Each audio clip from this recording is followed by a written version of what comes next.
Hello and welcome. My name is Lexi, and today we're taking a look at the worst luxury beauty products of 2022.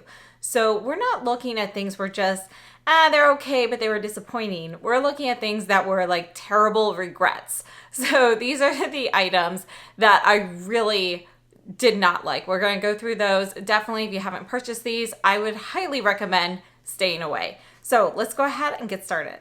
First, I just recently put out a video on this palette. This is the Byredo Purple Echo palette, and I'll let you take a look at this in the video. I think this is a terrible palette. For me, I had extreme eye reaction. Actually, my eyelids are peeling at the moment, but they're mostly healed. So, definitely getting better. But this palette, it's really beautiful. Regardless of my personal reaction to the formula here, these formulas are not up to Byredo standards. They are very hard in the pan. I actually developed hard pan in this fifth shade just after about 2 uses. This second shade here was already like hard in the pan to the point where you had to really scratch the surface to get any pigment up. And overall, the formulas in here are much drier than the other Byredo Nugget or Oyster palettes. So it was incredibly disappointing regardless of my allergic reaction. But because I did have such an extreme allergic reaction, which is incredibly rare for me, like I have not experienced a reaction like that on my eyes ever, but an extreme allergic reaction like that I have not experienced since I was in my 20s. So, it was definitely a really regretful purchase for me. So this one here would be my worst purchase of 2022. But let's look at some other things that I just thought were terrible for this year. And some of these might be things that other people like, so I'm going to explain why I don't like them, but there may be people with certain characteristics that they're looking for where these will fit that. So first up, Tom Ford Traceless Soft Matte Primer. And I would not say that this primer on its own is terrible. However, for this price tag, it's pretty bad. It just doesn't do anything, and it actually dries up. Like this container, I think there's still some left in this primer, but it's like all like dried up and hardened down here in the bottom. So it's not really coming out anymore. So, I just feel like the packaging design wasn't so great because of that. Like it's a pump. That shouldn't have happened. And then it just didn't do anything. So for that price point, that was a fail. Another Tom Ford product. We actually have a few Tom Ford products this year, and that would be the Soleil Neige Quad in Chalet Lust. So that's this quad here. And I love the way the colors look in here. I like light color eyeshadows, but these are basically just glitter. And honestly, the shades are pretty indistinguishable on the eyes. They just don't really offer much. So aside from that, this is a Tom Ford Wet Dry formula, but it feels more like a pressed glitter than the typical wet dry formula. So this palette, I would definitely stay away from this. This is number 2 Chalet Lust, the Après Ski palette that came out at the same time. That one was fine. There were no issues with that. So it's really just the Chalet Lust. Now from earlier in the year, Tom Ford, this is one of the Extreme Badass lipsticks, and I ended up only picking up one. This one is in 3 Blush New, and look at that. It looks beautiful. You've got kind of this velvet appearance here, but this lipstick is so chalky and dry, and yeah, it's really not good. It feels more like clay that you're smearing on your lips. So I thought this was just a terrible formula. So this was another fail. Now moving on to Westman Atelier. The Westman Atelier, these are the Vital Skincare Complexion Drops. These are not going to be a fail for everybody, but they are a fail for me. These are very, very oily. They're pretty much pure oil. I have shaded, actually look, I didn't shake it. So what came out is just oil, but the ingredients here, it's pretty much mostly just oil here, and it never sets down. It doesn't dry down on my skin. And so I just feel like, although it might look okay, it's very shiny, very greasy for me. And it just, yeah, it doesn't really sit down. So I don't love them. However, somebody with really, really dry skin, they may like them. So it's not going to be a fail product for everybody.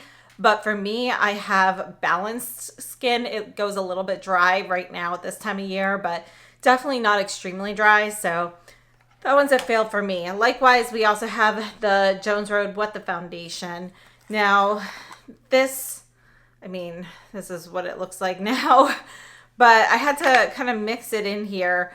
It did have like a puddle of oil kind of sitting on top. But same type of thing, that this kind of just feels like a little like greasy, and it doesn't set. Like it never dries on my skin. And now that this product, I purchased this during the summer. I don't know if you can see, like there's actually like gritty particles in here. Like I feel the grit. It feels like it's exfoliating my skin, just swiping it on here. So I don't know if that's like dried pigment molecules or crystallization of something that's happening. So it's just a fail for me. Oh, I forgot to mention the Westman Atelier mascara. This is the I Love You mascara. And I picked this up in the I Love You box, but they do sell this separately. I have to say, I love the way it looks when you first put it on. It gives you those really nice, fluffy, like fluttery lashes. But it flakes like literally within minutes. It's also something that smears easily. It's a pretty bad mascara. So this would definitely be a fail, along with the Chanel Noir Allure mascara, which I was really excited for. I was excited for this for two reasons. I love the Allure packaging with the push top, but they had described this kind of as a black and red. Really, it's not. I mean, it's black. The wand itself is red. You can kind of see a little bit of the bristles there. But this mascara, like the Westman Atelier, also flakes very easily. I would have to say the Chanel does last a little bit longer before flaking, but this one and the Westman Atelier, the performance on them is pretty similar in my experience. So they both kind of flake and smudge, and just, you know, right from the get-go, you know, it doesn't have to dry up at all. First use. That's what happens with these two mascaras.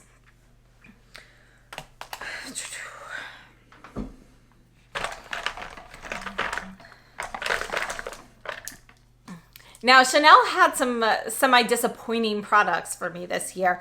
You know, like the Chanel tweeds didn't live up to my expectations. Some were great, some were like, but overall they were kind of like a mediocre product, just with really beautiful like embossing. However, Chanel did have an actual fail, and that would be their eyeliners. And I really regret this, because I ended up purchasing like all of the Stylo Yeux, which at the beginning when I first got them, they were performing really well. They were a little bit smoother and creamier than my originals, and you know, they went on well, but they just dried out so quickly that some of mine actually, you know, when I open this up now, they're just like falling out. Some of them are okay. Like this is the Brun Agape. This one here is actually still, you know, pretty smooth. I can still use that. But others are just really kind of like dry and chalky already. So I don't like the reformulation of the Stylo Yeux, but worse than those, I think, are actually the Le Cran Yeux, which were my favorites before when they had these out last time. And I also have the Le Cran Col. None of them are great.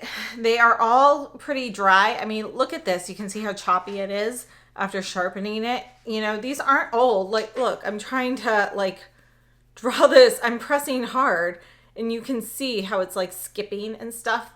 This was just freshly sharpened, like literally. So there's no reason for it to be like this. This should be, you know, fresh, smooth pigment. This one here is Blue Jean, by the way. Here's the Black Jade, also freshly sharpened. This one is smoother and creamier, but overall, they just don't perform the way the original formula did, you know, and I just think they were a total regret for me. And another Chanel fail is actually the Les Beige Water Fresh Blush. I really did not like this one.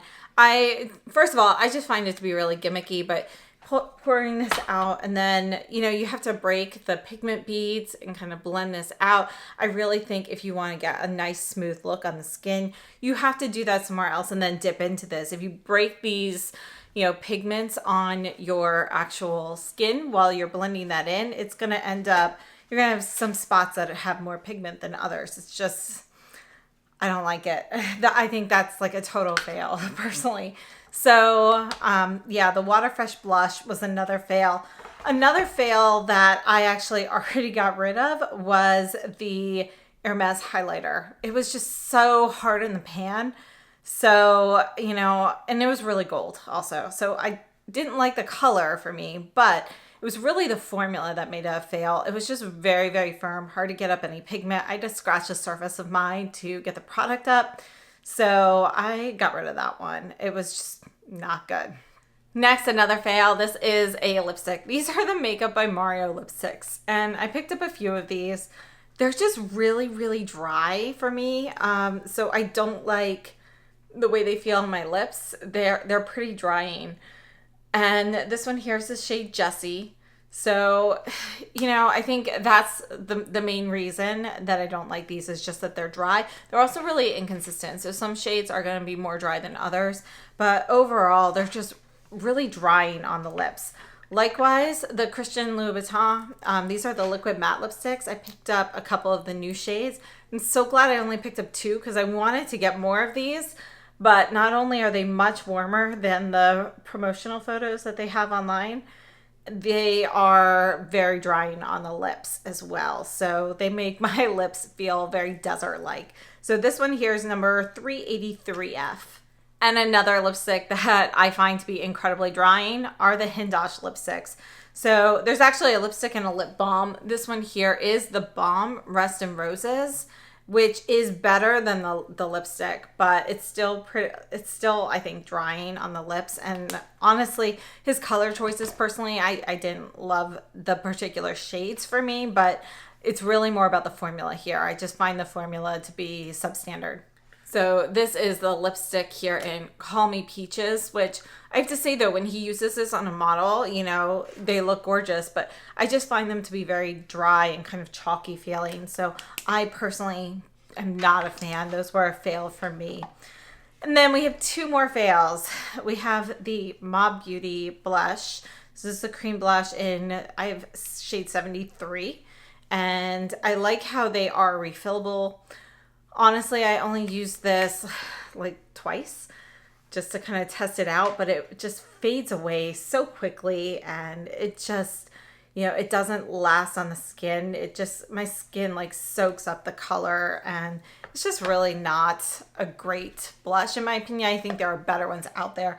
So that was a fail. I was kind of excited to try those out. I'm always interested in trying like new brands. And then my last fail were the Sisley liquid eyeshadows. Now I have to say, they aren't all terrible. And this one here, shade number 6, which is the shade Wild. This was the one I was most excited for when this came out. And let's go ahead and put this here. But unfortunately, this one just, you know, it doesn't perform that well. It's a little bit, it's just really hard to get a smooth color with this. And I just really had a bad experience with that one in particular. It's just not a great formula. For some reason though, some of them perform better than others. This is number 1, which is Champagne. And this one I like this one. This one is smoother. It's easier to blend out with a brush or a finger and get something that looks nice. Whereas the Wild shade ends up looking like patchy, and then when you go and layer on it, it can end up like caking, and then it doesn't like stay put all day for me. I do have creasing. So I find the Champagne shade actually works okay. The Wild doesn't. And I also have the Bronze shade here, number 5. That one's okay, but it's kind of like in between the two of these. So, you know, it's closer to the Champagne though. So this one's decent. But overall, I think for the price point, they were a fail regardless, just because there are, I think, better formulas out there in liquid eyeshadows that are not priced as highly as this and that have, you know, more consistent formulation amongst colors. So as I mentioned, these are my actual fails for 2022. There were some other products I tried. Maybe I didn't like them so much. They were disappointing, but these are the ones that I truly regret having purchased this year. Now, some of these may be things that, everybody dislikes for the most part, but there might be some products here that do work for you that maybe don't work for me, such as the foundations, which really would work better for, somebody with drier skin than I have.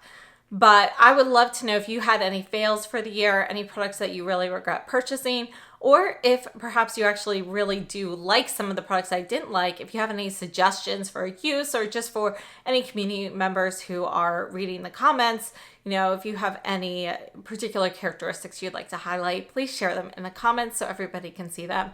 Thank you so much for tuning in. I hope this was helpful, and we'll be having 2022 favorites very soon. So thanks so much and have a wonderful day.